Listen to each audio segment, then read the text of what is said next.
Cet épisode est une présentation de Chef Maison. Chef Maison, le meilleur traiteur, ça arrive sud de Montréal. Peu importe ta situation familiale ou ton besoin, ben Roger, le propriétaire, a un format pour toi. T'en veux-tu des choix? Familial 5 jours, monoparental 5 jours, individuel 5 jours, format grande famille. Familial, 2 jours. Monoparental, 2 jours. Individuel, 2 jours. Grande famille, 2 jours. Puis là, je t'ai même pas parlé des forfaits lunch à part de ça. T'as juste à appeler au 438-872-9500. Puis mon ami Roger Hengang va se faire un plaisir de bien te servir. Parce qu'oublie pas, pis ça tu le sais, Chef Maison, la solution.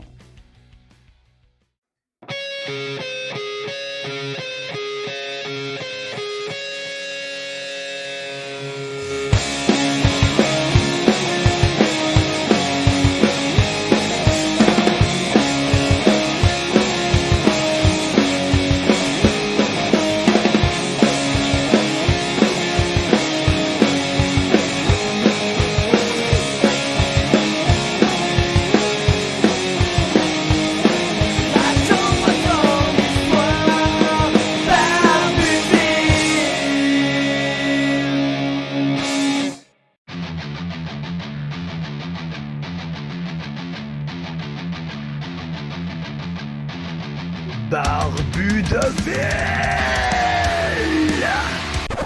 Ben oui, la grosse barbe qui raconte des histoires. Hey! Hey, t'es là, toi! Bienvenue dans la Josette du Barbu, épisode 378, édition du mardi après-midi. Ben oui, j'en ai pas fait hier, parce que j'étais occupé. Pour aujourd'hui, imagine-toi donc, je vais offrir à mes Patreons le premier chapitre de mon nouveau livre qui s'intitule L'improbable merveille masquée. Et le premier chapitre s'intitule Avant la merveille. Oui, ben si tu veux voir ça, si tu veux lire chaque chapitre, ça va être donné exclusivement à mes Patreons. Si tu veux pouvoir lire mon livre en temps réel, c'est à partir de 3$ par mois. Puis en plus de ça, tu as mes podcasts, puis tu as mes autres histoires. Voilà.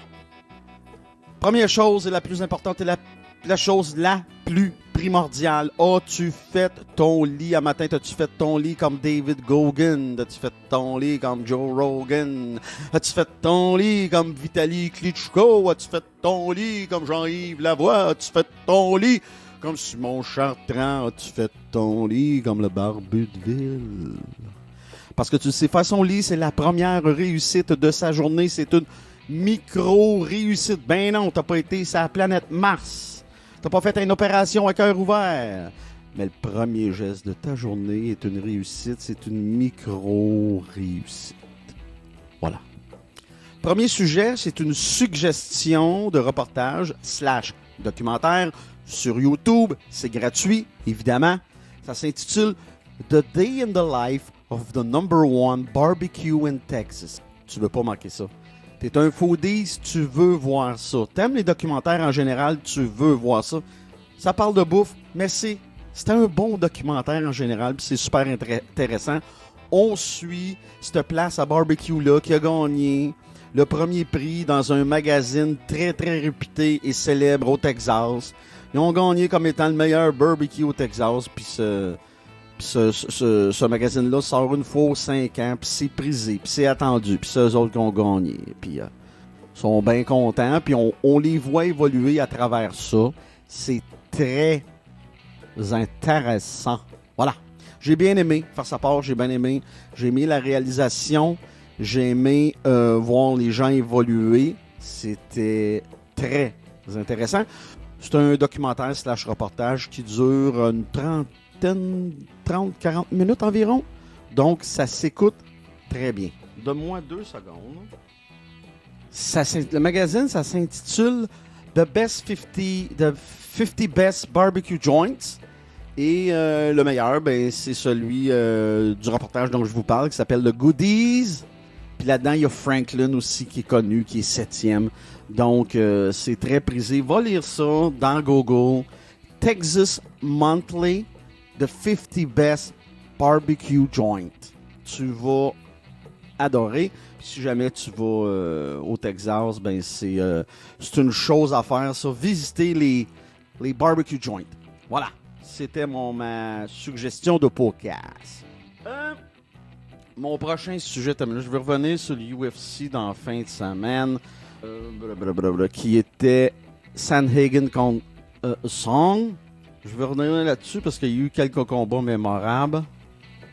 Un instant. Bon, premier combat de la soirée, Anthony Hernandez a complètement dominé de façon magistrale le Québécois Marc-André Barriault. Bon, là, il va falloir que Marc-André retourne en entraînement et recommence. C'est la vie de combattant. T'en gagnes, t'en perds. Là, ça a été difficile pour lui. Ben, c'est ça, Marc-André, on dirait. Hein? Sa carrière au UFC, c'est je gagne un combat, j'en perds un. Je gagne un combat, j'en perds un. C'est pas facile. Puis Anthony Hernandez, c'était pas un adversaire facile. Autre combat mentionné, Joe Pyfer. Quel KO sur Alan Ardovski. Wow! Maintenant, Pyfer, il est 10-2. À surveiller chez les poids moyens, il y a toute une shape. Après ça, chez Featherweight, les 135 livres, Bill Aleggio a perdu par décision contre André Fili dans probablement ce qui était le combat de la soirée. Pour moi. Ça a été du back and forth, mano to mano, flat foot. Les gars se sont livrés un combat incroyable. La demi-finale dans les poids moyens, Shidi Nkwani, qui avait knocké, rappelons-nous, Marc-André Barriault, affrontait le Brésilien Grégory Rodriguez. Quel retour gagné par Grégory Rodriguez par KO au deuxième round à 1 minute et 27. Quel retour de Rodriguez qui a mangé des patates pendant le premier round. S'est fait fendre l'arcade sous le cilière. On voyait son os entre les deux yeux. C'était dégueulasse. Quelle coupure. J'ai jamais vu une coupure aussi profonde. Rodriguez est revenu. Il a knocké Shidi. Après ça, en finale, Corey Sandhagen a remporté contre Song Yadong par arrêt de l'arbitre au 4e round. Il était trop fendu. Là, ça n'avait pas de bon sens. Il pissait le sang. Il y avait beaucoup de bucket blood match pendant ce UFC. Sandhagen Yadong. Belle carte. Très intéressant. Des gars passionnés par ce qu'ils font. Beaucoup d'émotions. Très émotifs. Des combats durs.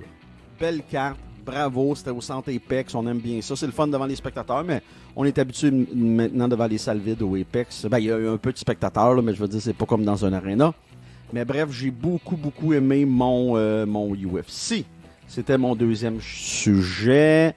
Mon troisième sujet. Hey, ça fait déjà 25... Ben non. Je m'en vais pas là. Non. Et Mahant-toi donc en parlant de combattants qui étaient au gala d'en fin de semaine. Il y avait GSP, Georges Saint-Pierre, qui était là. Georges, qui a pris sa retraite. Un instant. Bon, Georges, qui était là, lui, au gala de samedi avec Dana White et puis toute la ribambelle de gens du UFC, a déclaré en entrevue qu'il a jamais aimé ça, se battre. C'est toute une déclaration quand même quand il pense. Il a gagné sa vie avec ça. Il a fait beaucoup de sous. Puis lui, il se dit très heureux à la retraite. Bon, il fait d'autres choses, évidemment. Il n'est pas à la retraite à proprement dit, mais à la retraite des combats, du moins. Et puis, lui, il se dit très heureux de tout ça. Content de ne plus avoir affronté personne et de se battre. Il dit qu'il n'a jamais aimé ça, se battre. C'est quand même drôle quand il y pense. Tu vois, la génération d'aujourd'hui, eux, en général... sont contents d'être dans la cage et de se battre. Sont plutôt rares maintenant les gars comme Georges. À l'époque, c'était plus commun. Aujourd'hui, les gars, les filles s'entraînent depuis leur jeune âge. C'est leur discipline, le MMA, qui contient toutes sortes de formes de combat. Aujourd'hui, on est à l'âge d'or du MMA. On est à la meilleure période qu'on peut pas être. C'est très, très intéressant. Et ça me faisait réfléchir le commentaire de Georges Saint-Pierre. C'est un combattant, évidemment, qui a marqué l'histoire, qui est un des meilleurs de tous les temps. Un Hall of Fame, il n'y a pas de doute là-dessus. Moi, je te dirais par contre, ça n'a jamais été mon combattant préféré. Je trouvais toujours que Georges s'économisait. Ça, c'est mon opinion. Mais regarde, je peux bien dire ce que je veux, je n'étais pas dans la cage, là. Mais j'ai toujours trouvé qu'il s'économisait. Bon, tu vas me dire. Probablement que j'ai tort, tu sais, en disant ça. Mais avec ses propos, je comprends le pourquoi. Je comprends l'idée en arrière de tout ça. Puis je respecte ça. C'est correct de vouloir pas se battre. C'est bien, bien correct. Mais tout de même, ça clash comme propos d'entendre ça. Quand tu regardes les gars qui se battent au UFC présentement et les filles, ça clash comme propos. Mais je trouvais ça intéressant de te le dire parce que j'ai lu ça, j'ai entendu ça via MMA Weekly, puis MMA Junkie qui appartient au USA Today. Dernier sujet de la journée, ça va en être une courte. M'as-tu en faire une courte? Ah non, me revenir sur le barbecue après, tiens. Là, avant sujet de la jasette du barbu, épisode 378, l'apparition surprise, puisqu'il faut la nommer ainsi, de Guillaume le Métis-Vierge aux Gémeaux de dimanche pendant l'élocution de Véronique Cloutier, l'animatrice de. Ben, décidément, le beau Guillaume aurait dû se faire vacciner. Décidément, Guillaume est perdu. Guillaume va pas bien. Moi, c'est ce que je voyais dimanche. Il a décidé de faire des scandales. Pourquoi? En fait, est-ce qu'on avait vraiment besoin de ça? Je crois pas. Si tu veux mon humble avis, mon très humble avis,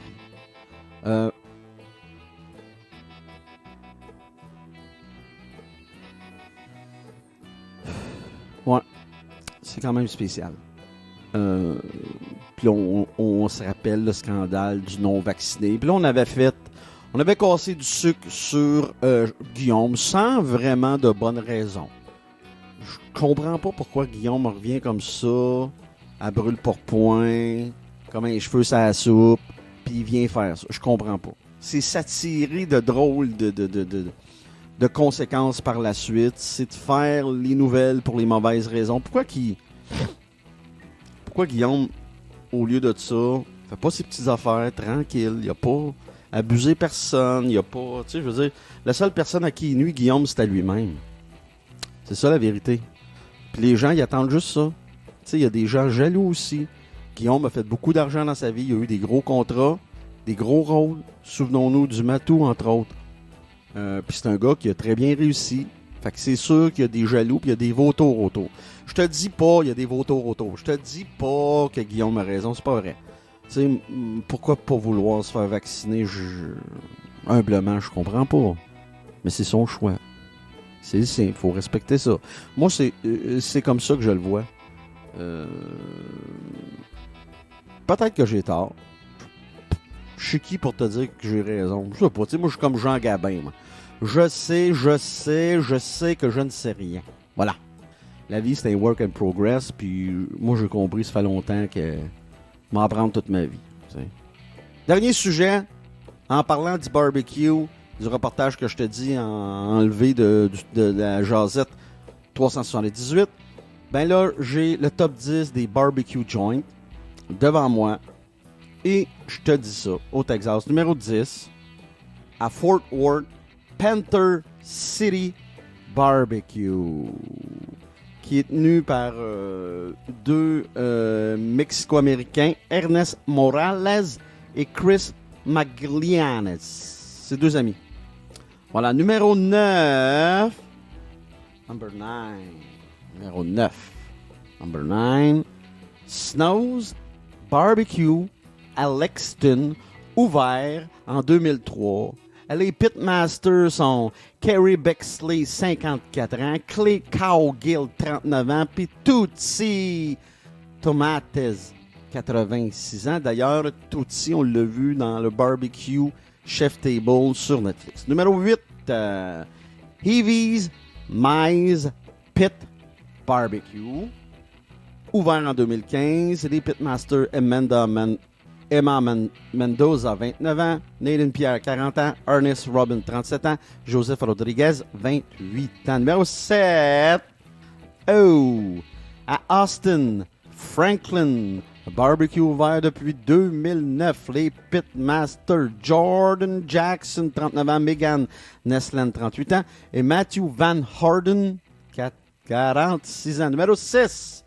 Cadillac Barbecue à Dallas, au Texas, ouvert depuis 2013. Le Pitmaster, il y en a un. Il a 64 ans, Todd David. Le numéro 5, à Austin encore, Leroy and Lewis Barbecue, ouvert en 2017.